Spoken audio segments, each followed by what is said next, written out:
Well, I think I just did that 10-minute opening with muted audio to everybody in the world. So, like I said in the opening, we're going to be roughing this thing. This is the first broadcast. We're going to do our best to get this thing nailed down. So, can everybody hear? Well, I don't know if I'm going to be able to hear anybody. Let's see if we have anybody in the rooms. Well, we actually have a couple. Steve's in the YouTube room. Oh, there's one person there. Hey, you got to start somewhere, right? Yeah. Thanks for being that one person and sticking with it through his muted mic. Okay. You can hear me, right? Yeah. Is it soft? Is it loud? Is it like I'm getting like a weird quiet? That's right. No, you're fine on this end. Is your mic I gotta test something here. For the one or two people that are watching this, you can laugh. It's the first one. When we're Growing pains. when we have 1 million viewers in 6 months, you can say you were one of the first ones, right? Let me make sure this is actually audio. And when they did their open, muted. Right, they didn't hear me.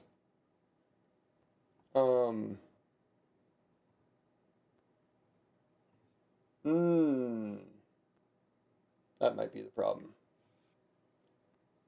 That might be the problem. Do a secondary headphones. Do a secondary. Okay, can you still hear me? Mm-hmm. Oh, that might have fixed the audio problem too. Okay. It's a Festivus miracle. We'll get this down. We'll get it down.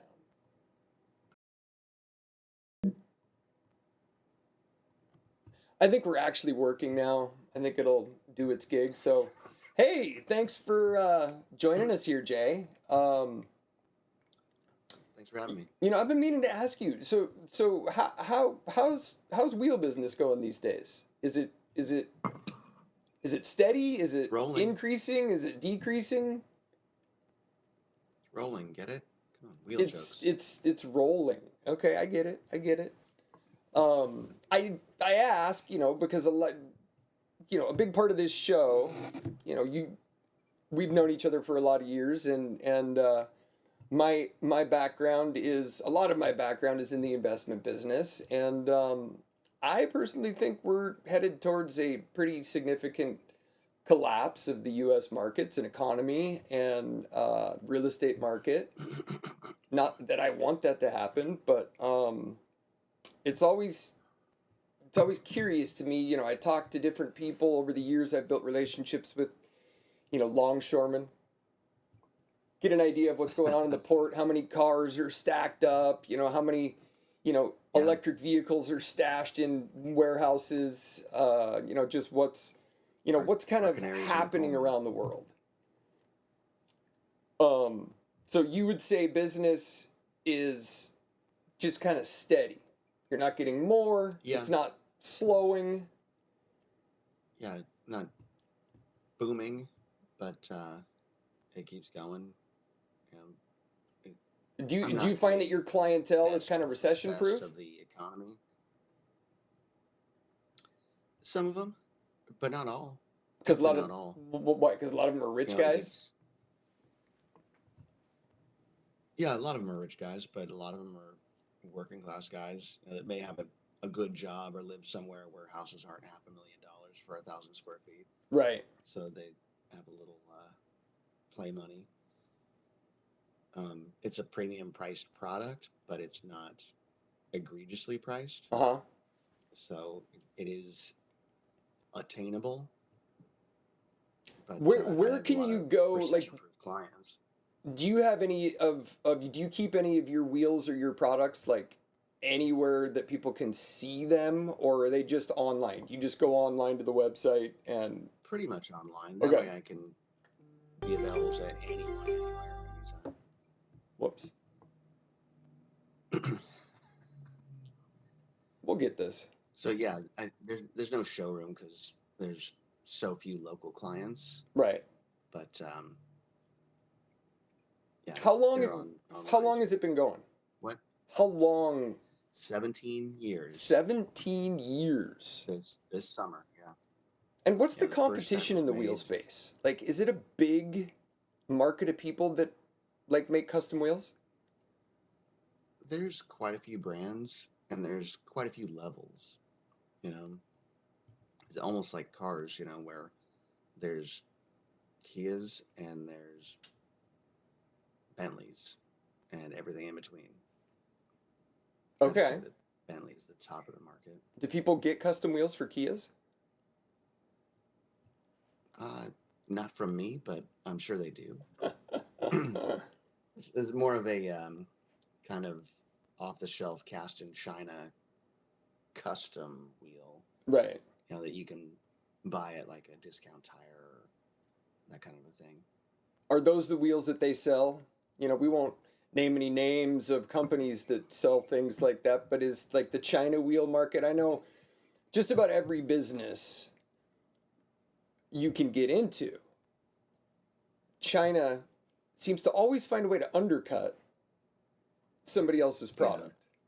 Like, is that kind of the same in the wheel business? Yeah, definitely. And they've got cheap labor, no EPA, Right. so they can do dirty things like casting wheels, which we don't by and large in America. There's hardly any cast wheels in America because it's all gone to quality manufacturing processes. And so China's kind of just assumed all of the casting because they can get away with dirty processes like that and cheap labor Right. associated with that. And some of their product is actually pretty good, but So if they're you casting their wheel. Like, does China do machining of wheels like you guys do, or are they just the Oh, yeah. casting capital? Yeah, definitely. They do. Yeah. Yep. I mean, when we were kids, what were the rims that everybody wanted when we were kids? I remember it was like center Monkey saw line was like, blades. what's that? Center lines. Yeah, they're still made in America. Do they still? Like they're one of the originals. And American Racing is one of the originals, but ironically, American Racing doesn't make racing wheels, and they're not made in America. I guess that's just kind of the way it works. I guess in my mind, we kind of live in the era of just not telling the truth. And we'll get Yeah. into that as we get into one of our next topics. But and Segue. forgive us a little bit. We decided that we were going to just, you got to start something, you got to just get something going and push it. And this was kind of a last minute deal. I was going to get this rolling next week, but I just decided to push the freaking cart off the cliff and watch it tumble, see what happens. When we were kids, our parents just tossed us in the freaking pool. Oh, you don't know how to swim? Yeah. Here you go. And, they kind of see, it's sink or swim. That's kind of how I took on the majority of every job I was in. Everything I've done has just been dive in and do it. And it seems to me that today it's like everybody's soft. Everybody, oh, you can't throw a kid in the pool, you'll be arrested for child abuse. Or I don't know. What's your opinion on that, Jay? Yeah. Oh, definitely. Parents are super soft, and it it might have started with our generation. Maybe a little bit of backlash for being thrown in the pool.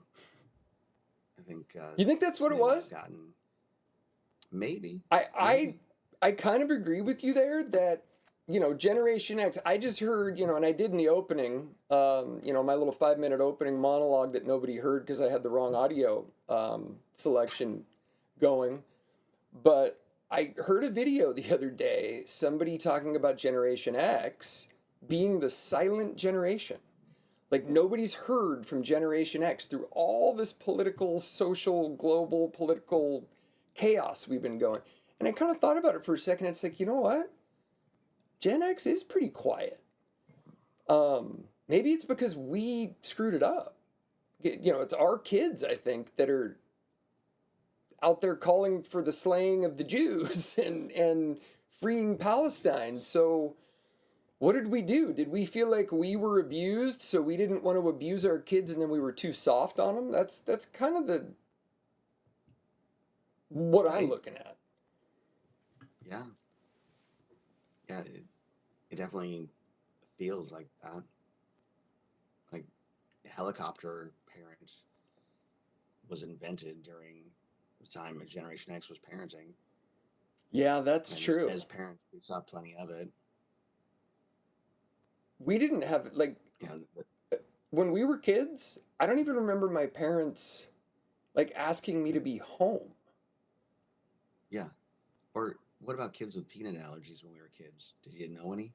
Um, yeah, I mean, I do remember junior high school there being a kid who had a peanut allergy who had to sit like by himself at lunch. I literally remember Jesus. looking at this guy and going, God, that's lame. But yeah, I mean, like, is there more people with peanut allergies now, or do we just recognize it?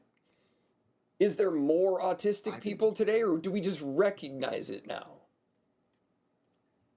yeah. Yeah, you make a good point. I guess we'll I find think out. there's more people with peanut allergies. There's definitely more I'm people with peanut allergies. I mean, didn't airplanes, I think, took peanuts out of the cabins?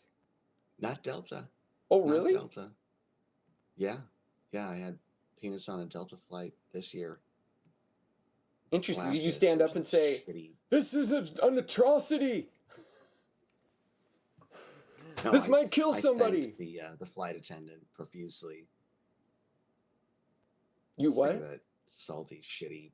I thanked the flight attendant profusely because I'm sick of that salty, shitty pretzel garbage. Right, right. Those are terrible. Well, it's definitely not. It's not. I feel like we're not really in Kansas anymore. It's a whole different ball game out there, and that's kind of the point of launching this show. Um, is I am really sick and tired of not having conversations anymore. Now I don't know how you feel, but when I go out, to the grocery store, to the mall, wherever, just go out. People genuinely look surprised when I start up conversations with them. Like it's almost just like, are you talking to me? Yeah, hi. Do you get that, or do you think it's just like normal out there? Uh, Nothing's normal. That's it? Just Normal. nothing's normal? Nothing's normal anymore. But yeah, there's definitely some very socially awkward people out there for sure. That is one thing And that I do feel, Jen, what comes after us? Oh, why are you, is your video getting lost? it looks like shit. Okay, there we go. There we go. There we go. All right, we're gonna try to make this a family show with no swearing though. Oh, I didn't realize the kids were here. You never know. All these platforms today, they can find whatever reason to just eject you, saying X. Okay. So we're just gonna keep this a family show. But Sorry, kids. yeah, right. I know. Yeah, I mean, just another like everybody's afraid of words. I remember kindergarten being sticks and stones can break my bones, but names can never hurt me. Now we can get arrested for calling people bad names. And Jay, if we could get arrested for calling people shitty things, oh, sorry, I did it myself. Just think of how many times you would have been arrested in the 90s. So many. So many times. You were good at it Yeah. though. I mean, you were good when you wanted. We knew if you were going to step into a brawl, you wanted Arca. If you were going to step into a a verbal altercation, you wanted Jason with you. Thanks. That's a You know, high you wanted compliment. him at your back when it came time to start throwing the verbal smack.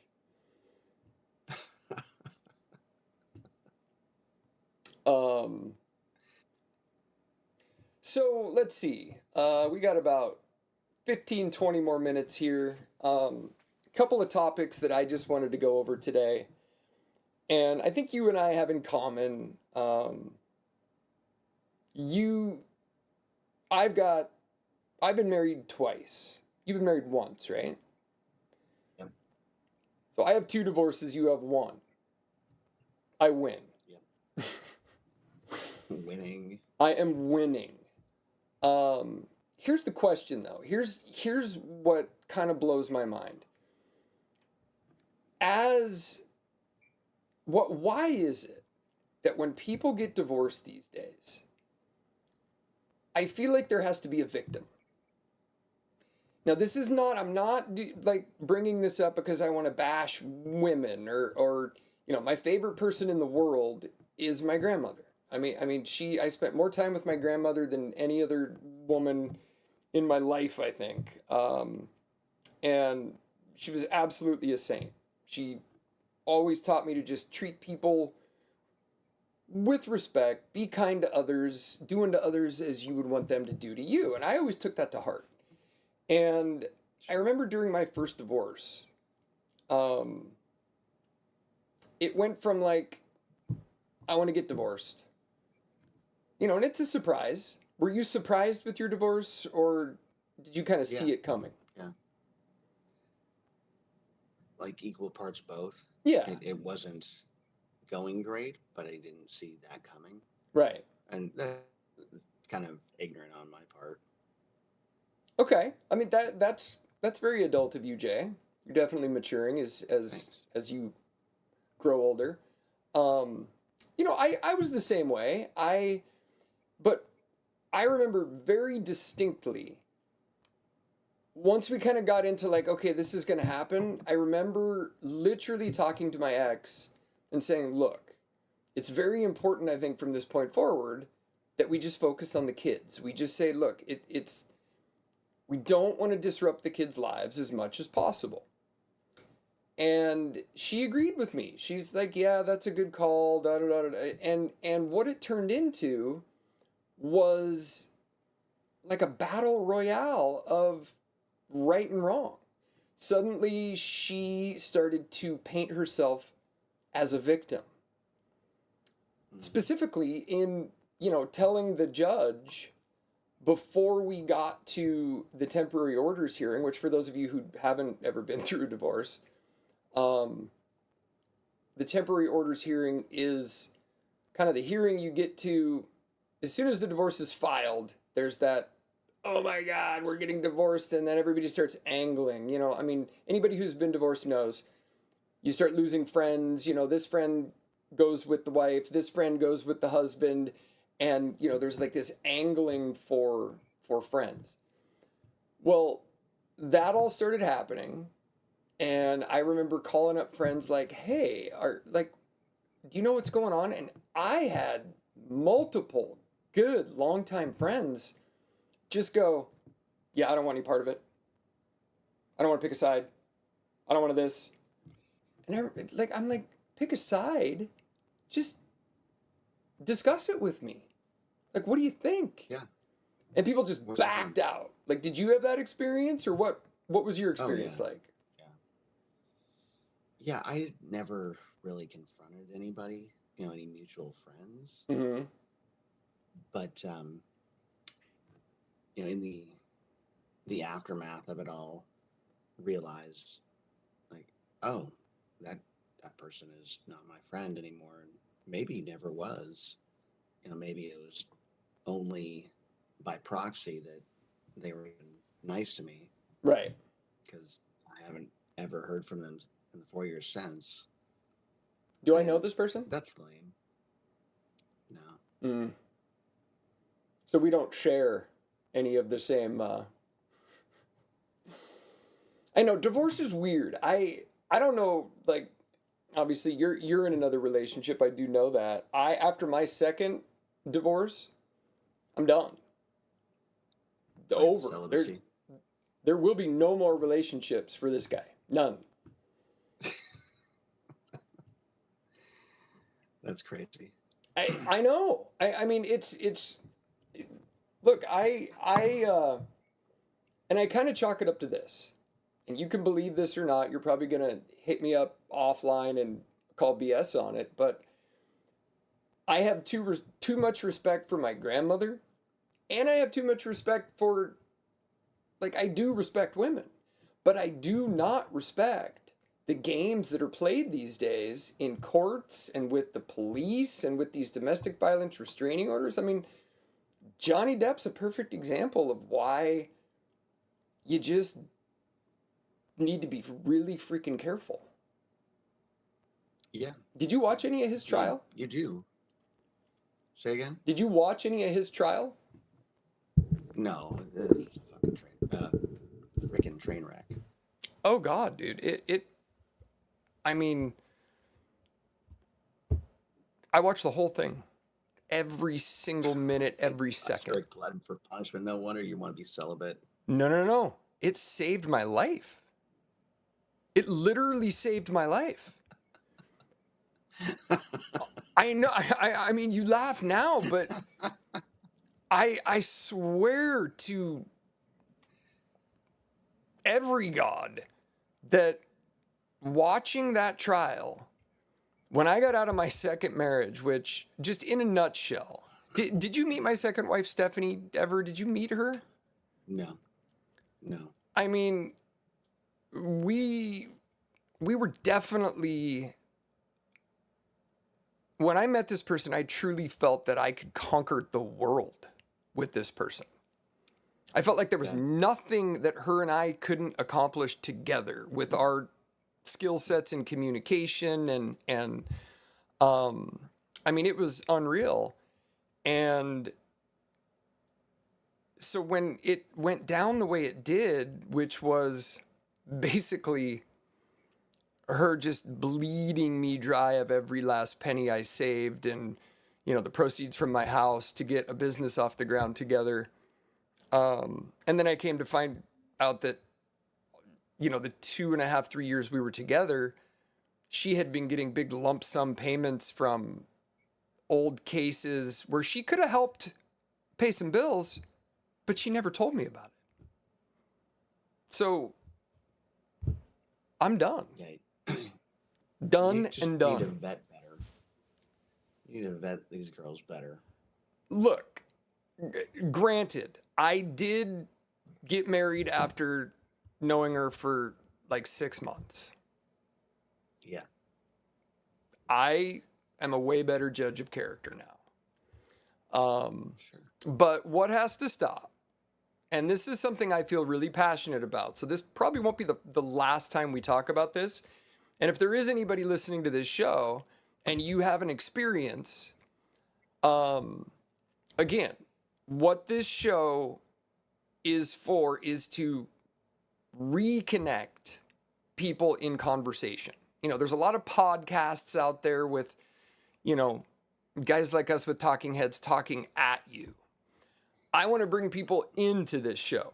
And hopefully, if I can figure out how to use the audio buttons and everything correctly, you know, you can go to, the only thing we ask you to do, you got to go to the AckermanAlliance.com, register, because I don't want just anybody to just log in and be on a live broadcast necessarily. But this is not a place to call names. This is not a place for toxicity. This is not a place this is a place for dialogue. That's why it's called the ADD broadcast, the Ackerman Daily Dialogue, where we're going to try to, you know, I don't want people who agree with me all the time. I don't want people who are just in our corners on opinions. I want everybody's opinion. And I think the best way to do that is to bring people in, real people, and get stories, you know. Tell your story. If you want an opportunity to do that, go register, get yourself a camera, and, you know, you don't even need a microphone. You know, it's just come in and strike up a conversation. Tell your story. So we'll get more into that. But all right. Well, enough about that. Um, are you a crypto guy? Do you own crypto? No, no, I'm not smart enough. You're not smart enough. Well, what you had talked briefly about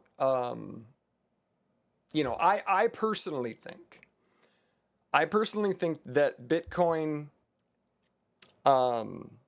will be the only surviving coin, currency, Hmm. whatever you want to call it. It's not a currency, but they call it a currency. But I remember you said you had, like a family member or somebody that you knew who had a kind of an interesting experience.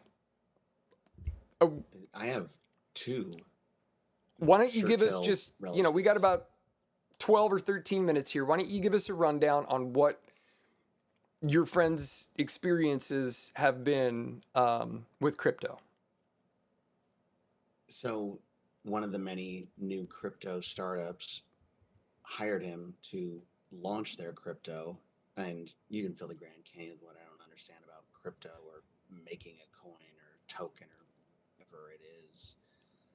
But he was a key figure in their little tiny startup to launching their crypto, and they gave him all these big empty promises, even to the point of having a percentage of one that for a moment was worth almost $5 million. And he thought, I made it. I did it. He'd been with